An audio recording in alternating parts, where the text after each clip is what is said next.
Hi, welcome to Carol on Creativity. I'm Carol Peters, and today we're on location at Millennium Charter High School. Wonderful. My guests are the students from the new Millennium Charter High School, and we're going to be doing basic drawing today using two techniques, the grid technique and contour drawing. So if you've never drawn before, this is where you start, and it's an easy way to begin, and you'll learn some wonderful techniques. The first thing that you're going to need to draw is a pencil, and this is a number two. This is a number 2 pencil. This is a very, very dark pencil called an ebony pencil, and this pencil is really wonderful to get some nice darks. It's very soft, and you can blend it really well. This is a gum eraser, and it comes in a little package like this. The reason it's called gum is because actually, when you take it out of the package, it looks like gum. And it's nice because you can actually mold this eraser, and you can use it to pick up little small pieces where you wouldn't really be able to do that with another eraser. It's nice to have a soft eraser as well.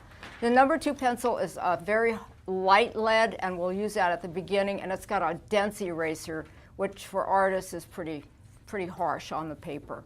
You'll need a piece of white drawing paper. The reason that we use drawing paper is because it has a texture, and it grips whenever you're using like a blending technique. It'll pick it up, and you can shade really well on it. It's not slick like, say, a computer, printer paper. So you need a ruler on this particular technique. This is a T-square, and this is a yardstick. Okay, so what we're going to do first is we're going to start with a basic photo.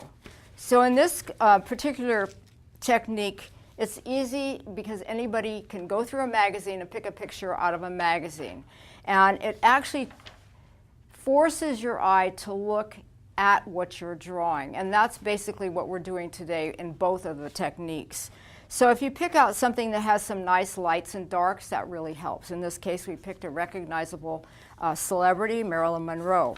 So what you're going to do with a picture is you're going to take your ruler, and you're going to start at the top, and you're going to actually mark off inch boxes across, inch lines, starting from the left-hand side.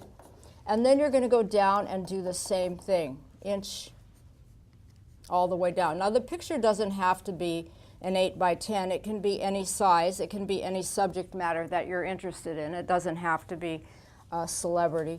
And then you're going to actually take your pen or pencil and draw lines. So what you end up having is a grid in front of the picture. So it looks like this.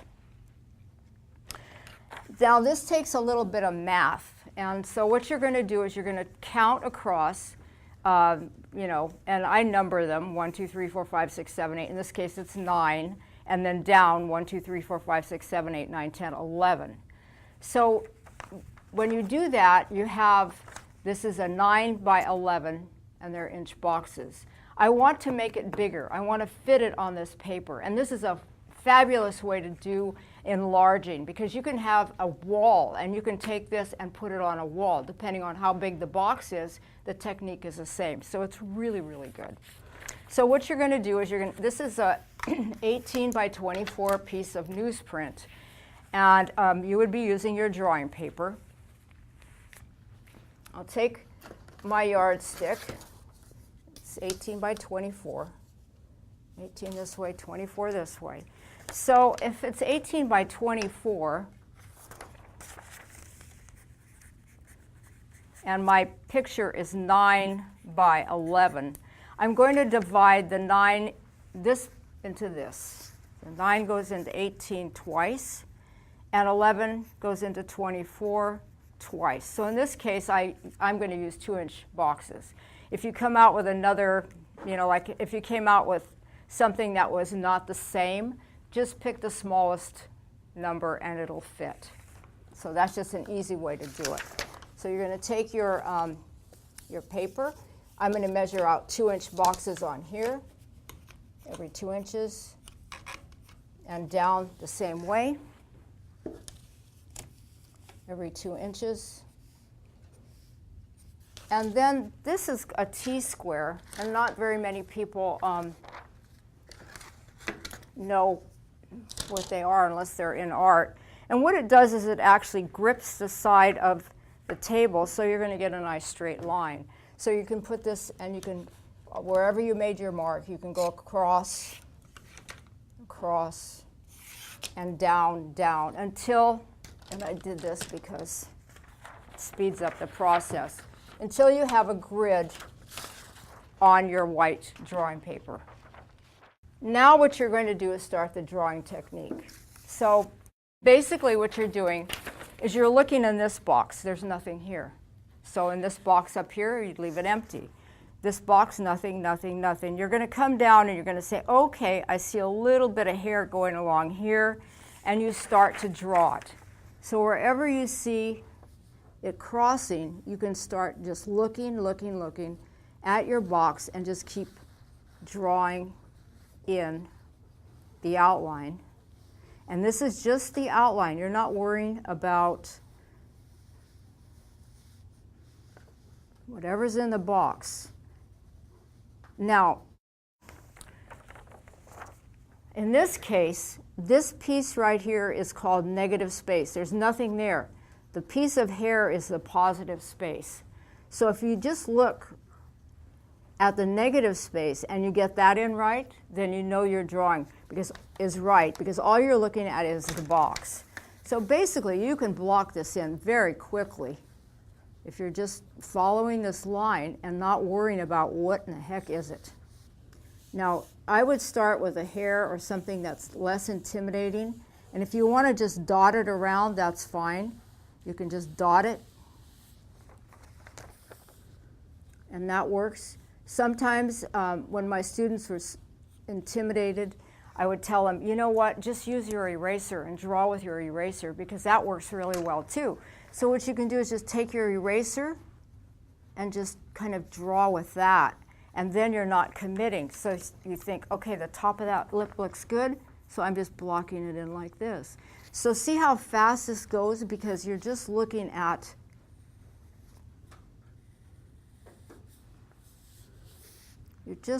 what's in the box and what isn't in the box. So you can see how fast I'm getting it down. You can almost recognize that this is Marilyn Monroe right now. And just do it very lightly. You don't want to put it in super dark, because if you do put it in dark, you don't want to erase it. And you don't want to erase your grid lines either, because anytime you erase the paper, what's happening is you're going to get a roughed up surface, and then that surface will pick up when you shade. So if you erase, it's going to pick it up, and it's going to make it a line there. And so they'll look like they're looking out of a cage or something like that, and you don't want that to happen. So just leave everything. So you have your drawing in there. I don't know if you can see this or not. It's pretty light, but you can kind of see that's what you need. That's your outline, that's your contour drawing. I'm going to just show you something that is kind of a really great technique. If you outline it solid all the way around, it's going to look like a cartoon. So what you want to do is you want to look where the darks are and push down hard. And then as you come around and it gets lighter, lift up. And that's called a lost and found line. So it just weaves around, and it's really beautiful. It's a great way to outline without getting a heavy hand and making it look like a cartoon. I'm going to use my ebony pencil, and I'm going to look where it's dark. So on this one, I'm going to use a blending technique. I'm going to put down, I know this sweater's super dark, so I'm just going to start putting it in really dark. On the side of the hair is super dark, so I'm going to do that. This is a blending technique.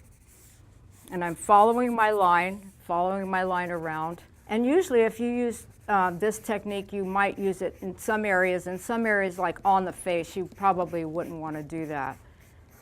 Okay, so then I have a Kleenex, or you can use any kind of a soft, and I'm going to pick it up like this. So you can see it on here.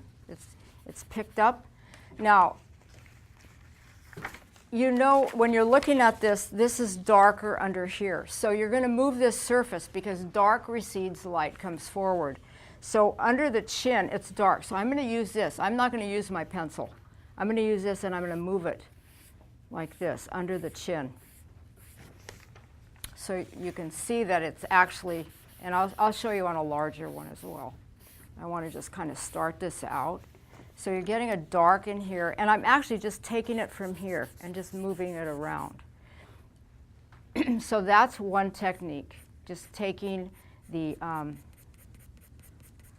dark and moving it. So you're starting to see it's moving back and forth on a flat surface. Another technique is called crosshatching. Where I would use this is maybe in here, and I would take my pencil and go down some strokes, doing very light strokes, and then cross back and cross over until I got it dark enough. And I'm not even lifting up my pencil, I'm just doing it very, very lightly. And if I want it darker, I'll build it up darker and darker and darker until it gets dark. So those are two techniques that you can use. I'm going to show you on a larger board because I think this is hard for you to see.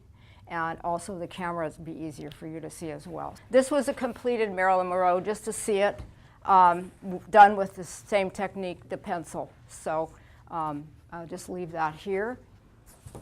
And I'll go over to here. This is a face that I had started, and this is a face that I have finished.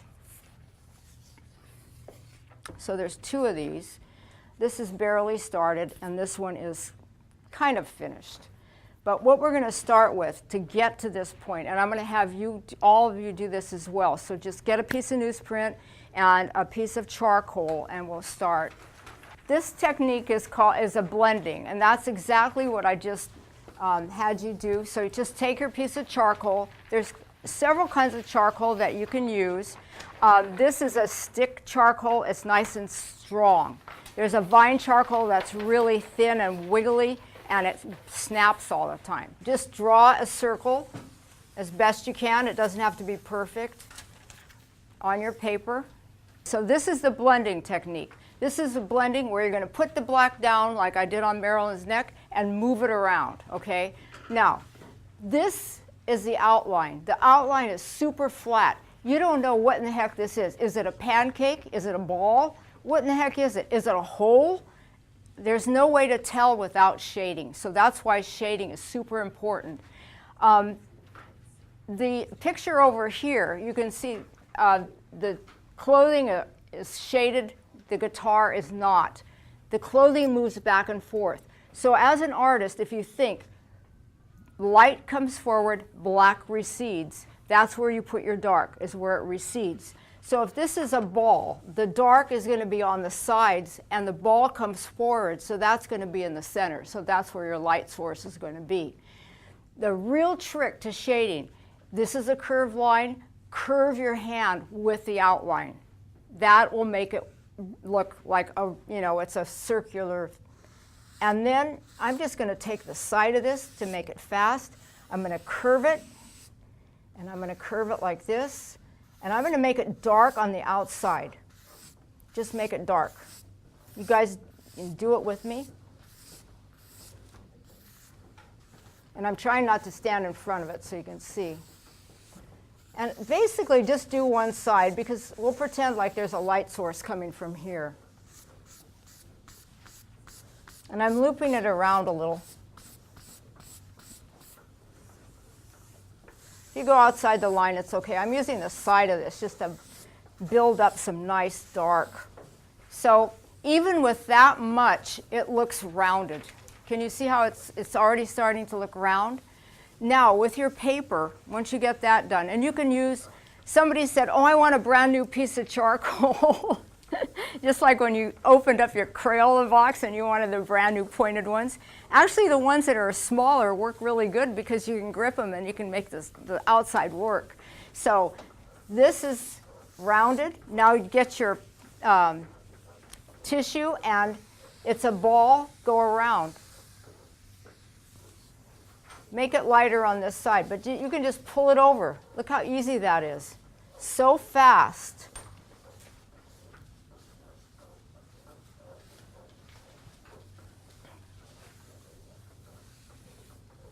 And this is very soft. So it's round, it's round, it's round. You just move your hand round and it'll get round. This is a blending technique.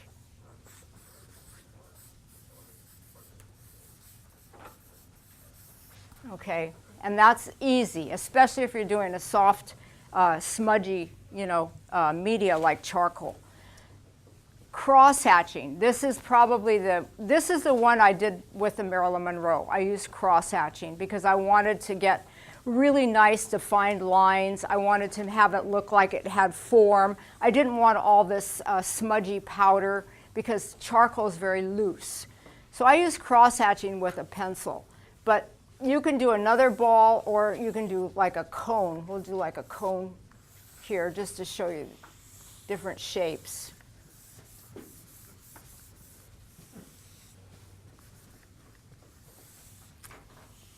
Now, cross-hatching this is hatching, which is just lines going like this. Cross-hatching is taking those lines and crossing over. So it's just a cross. So again, we're going to follow our bottom line. We're going to curve, curve, curve, curve around.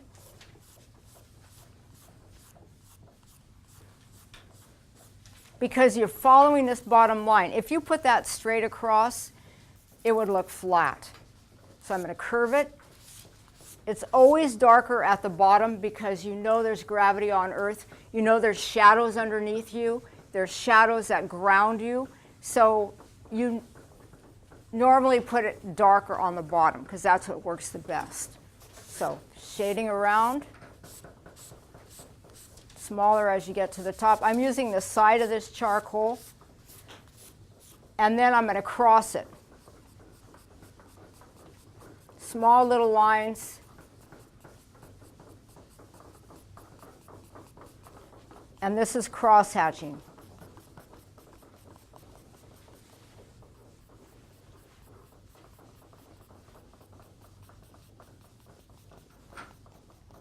And you can see how that builds up the dark that way, crossing back and forth.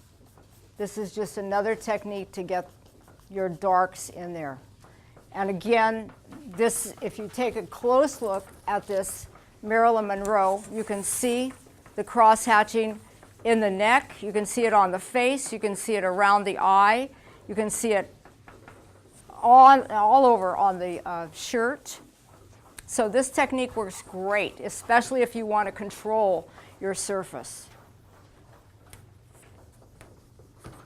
So you guys, you're doing a great job. These are wonderful. You've created something dimensional on a flat surface, which is a miracle, really.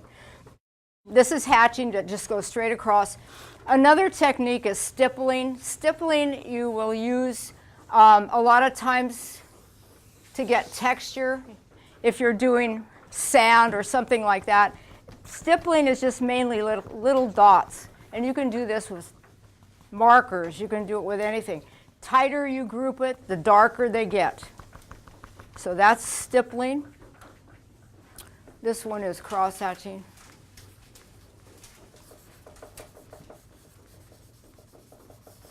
Stippling. And the last one is that I'm going to show you. There's 1,000 ways to do it. Is scribbling. Scribbling is like, okay, kids scribble when they're playing around and just doodling. And so the scribbling is good for trees. Let me just get another paper I'm using.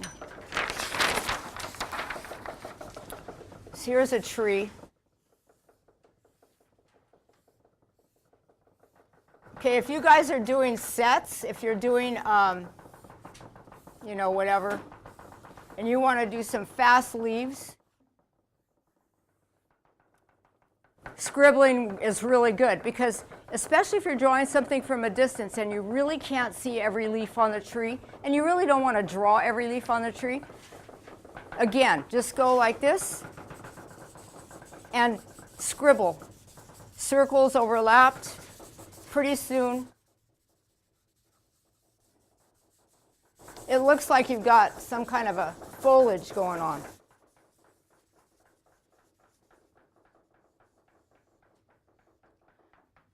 Why don't you guys try the, just try this scribbling technique as well. And so this gives you some options on what you're doing. Say you're doing a rock and it needs to have some, you know, variation.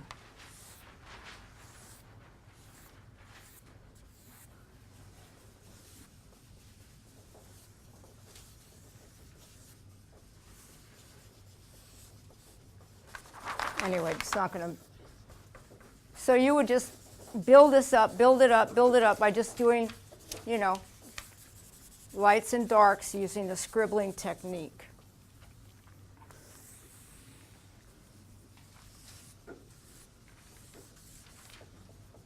So that's another way that you can shade.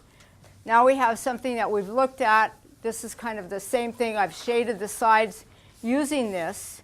Say you've got the face, it's pretty flat at this point. What I did is the same thing as I did with the ball that you just made. I took this and I rolled it around her head just to give it the dimension. Then I took the side of the paper and I'm going down and I'm doing the side of the nose, because I know the nose sticks out. I'll do under here, I'll do the side of the lip, under the neck. I'm rolling it because I know this is round. I'm following the line of the base of the chin. Okay, so the hair would not be used with this because it would make it too soft. It would look like a piece of fabric. So what you want to do is you have to think, what kind of shading can I do on the hair?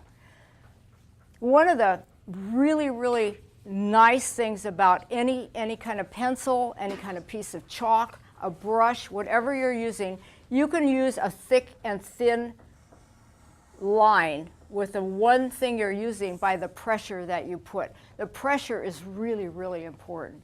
So if I push down hard, I'm getting a really thick line. If I lift up, I'm going to get a fine, fine baby line. You can even do this with a ballpoint pen. It's amazing. So where it goes down is going to be darker. So I can make my line thick and thin, and I can create this hair by just pushing and lifting my hand. Okay, so you start, push down here and lift up, and we'll create the hair. Now this, I'm just going to make it come out of her head, come around.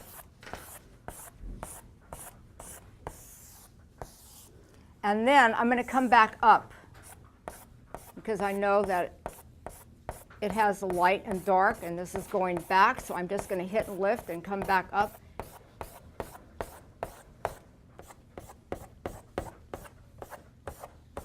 Excuse me, I'm on the side, so it's hard for me to.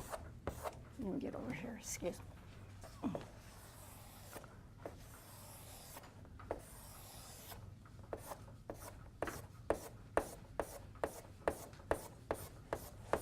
And you make the hair strokes and turning it because the outside line is curved, and then come back up. And you can almost hear the sound when you're doing that, getting a thick and thin line to create the volume. You know that's dark and behind the ear. I've got to hold on to it, otherwise it's going to fall. So you might try just doing some thick and thin lines, just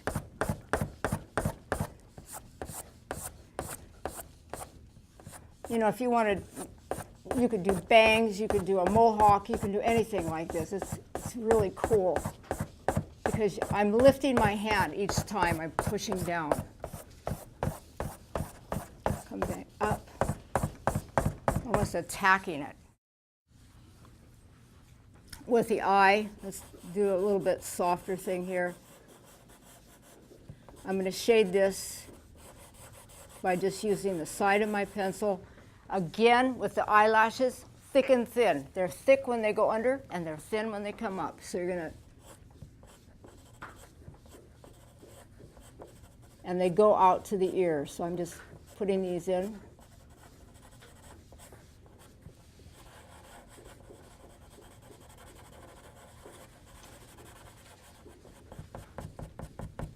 Again, you can hear it. and lifting. Same with the eyebrows.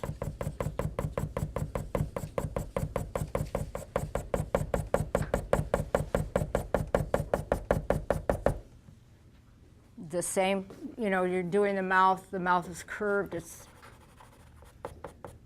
the lips roll out that way. You can shade them in. You can use your finger. You can use this to do it.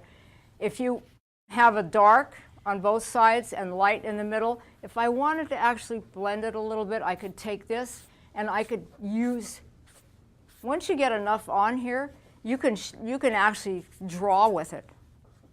You can use this as a tool because it's actually saturated with dark. So, you can move it around, move it around, move it around any way you want. And it gives you,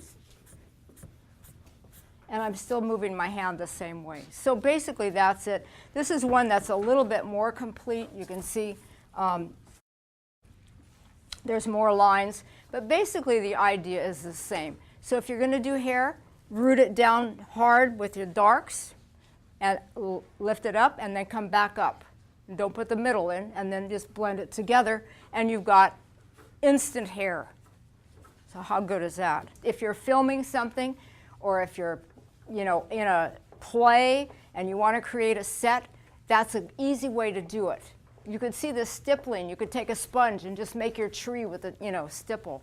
So that's super, super easy. So I think what we've covered so far is actually the grid technique by taking the picture, gridded the picture off, measured it, transferred that to the paper, and then box by box we have drawn the picture. And then with the techniques that you have now, you can start actually shading the picture that you've done and outlined, and you can fill in the darks and lights and get your completed picture. So you are really doing well. So we'll do that for a while, and then we're going to stop, and at the end of the class we're going to do contour drawing to music, which is totally fun. The second part of the drawing lesson is called contour drawing. Contour basically means an outline of what you're drawing, and we did that when we did the grid. We did the outline first and then we shaded it. This is going to be a fast contour drawing to music, and I'm going to demonstrate without the music, and then the students will do it to music. Basically what we're going to do is we're never going to look at the paper. So if I see anybody in here looking at the paper, that's not acceptable, because it doesn't matter what's on your final paper. It's a drill. It's like you're getting ready for a tennis match, or getting ready for a football game, or getting ready for a piano recital, and you're limbering up and you're focused. You want to focus on what you're drawing rather than on your paper, because if you're looking at what your drawing is going to be very, very successful. So we're going to look at Lisa, and this is my model, Lisa Cortese. Hi. Thank you for being here. You're welcome. Thank you for having me. And the students will actually look at Lisa, and now we're going from a picture, which is a flat, the Marilyn Monroe is a flat, photograph, to a real three-dimensional person. And what I really want you to understand is no matter what you're drawing, look at it carefully. So if you don't look at your paper, it takes away all the fear of what am I going to do. You just forget about it, and whatever happens on that paper, if it's bad, good, whatever, you can always throw it away, but it's going to train your eye.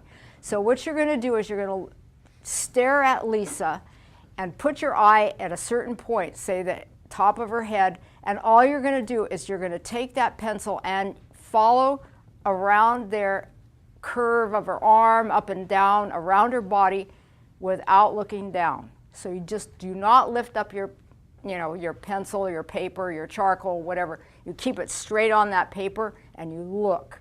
And then whatever happens at the end, that's your contour drawing. And we have some examples to show you as well. All the very, very famous artists use this a lot. And a lot of times they'll be famous and they'll say, you know what, I need to free up my mind. I really need to figure out how I'm looking at things. So they'll go back to this drill. So it's one that's used over and over again. I'm going to demonstrate so that you get the idea. And before I do that, this is very important. What you're looking for is negative and positive space again. So when you have a model in front of you, or if you have an object in front of you, the space that isn't there, which is this space, is just as important as this space. So say I'm standing here like this. This space is as important as drawing this space. So if you're checking your drawing, check the negative space, check the positive space. In this case, we're just going around the outline. If you have to go into the negative space, you do that too. So it all works. So I'm going to start. I had Lisa particularly sit with angles, because the more angles, the more exciting the subject matter. So even if you're posing for a photograph, try to put yourself, instead of just putting your hands down like this and standing like this, like you're in first grade taking your mugshot, try to do some angles, and it'll look a lot more relaxed, and it'll be way more interesting to your viewer. So if you're trying to draw something, pose it like that, and it'll look better. And it's actually more fun because you can check the negative space. All right, I'm going to start with Lisa, and I'm going to turn it this way, because she's, and thank you again for being here. I don't know if I can hold this and draw at the same time. All right, so I'm starting with her head, and I'm going to just try to do this, it's like you would do it. And if it doesn't work, it's okay. Now, this looks like Pablo Picasso went crazy. But basically, you have the outside shape. That's fine. Just continue to draw again. Flip it over. If you're feeling that you want to try something a little bit different and you don't want to use the edge of your pencil, try it with the side and just block it in, or just block it in. So again, you can try this. 30 seconds, you can just block in the form. And it's hard with holding this up.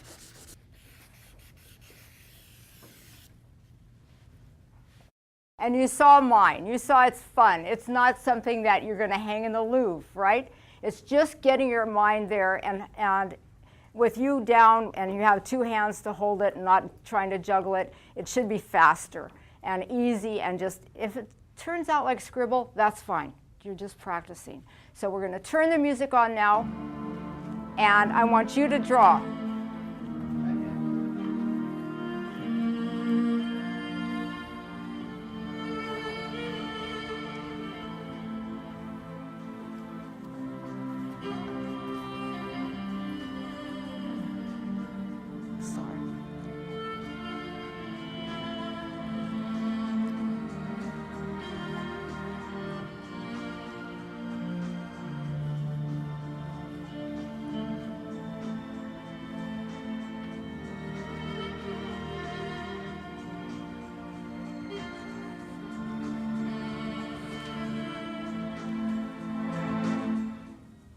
Stop.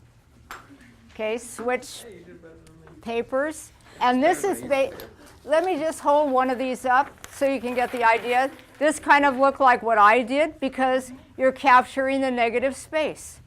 You get an outline, you're not worrying about it. The thing is when you're doing any type of creative process, you don't want your mind to get in the way, and this frees it up. If you don't care what it looks like, you're in a better place. So get another piece of paper. She's going to change positions, and we're going to see what happens next. This will be a little bit longer. That was 30 seconds. This will be 40 seconds. Okay, just hit it.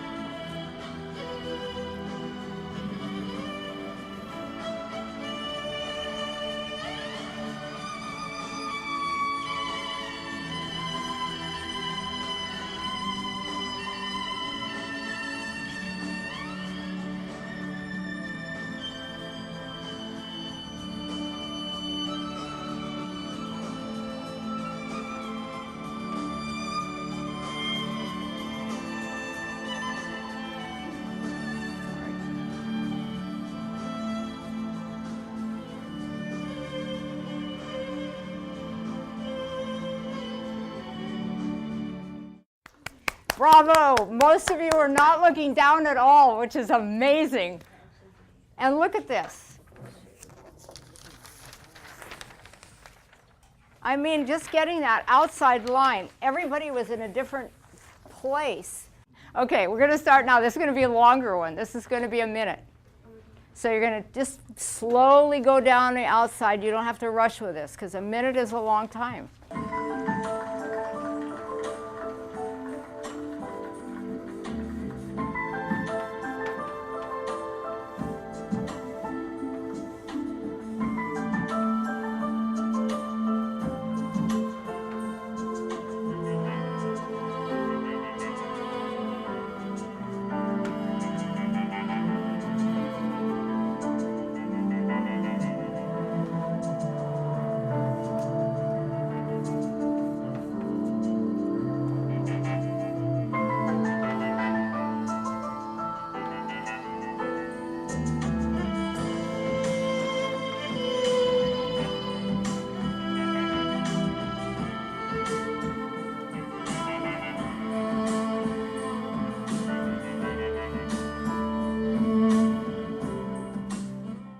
Right, hold your drawings up. Just let me, I love it. Look at this one. It has a lot of the negative space in there.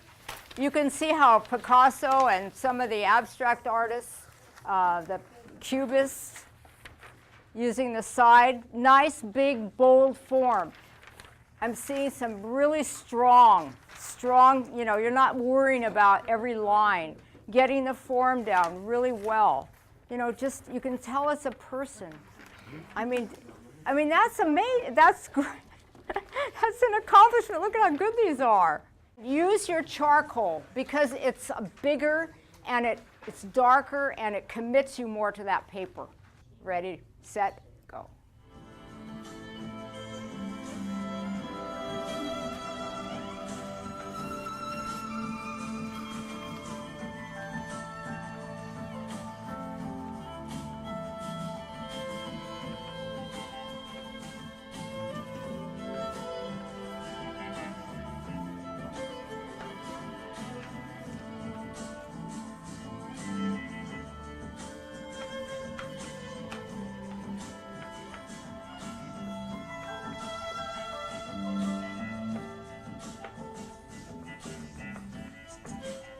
Some of you are saying, hey, 60 seconds is way too long. I'm already finished. And they're really good. I saw you were finished, and it's great. I think if you're waiting for the dentist, if you're like anywhere you are and you're watching people, take a pencil and a sketch pad with you and sketch them out. You can do it in 30 seconds. And you've done it already, so you know you can. Thank everyone from the Millennium Charter High School. We had a fabulous day drawing, 2 kinds of drawings, grid drawing, contour drawing. You rocked it, and we're going to give ourselves a great big hand. Thank you to our model, Lisa Cortese. Thank you to the crew. And all together, we're going to sign off by saying, ciao for now.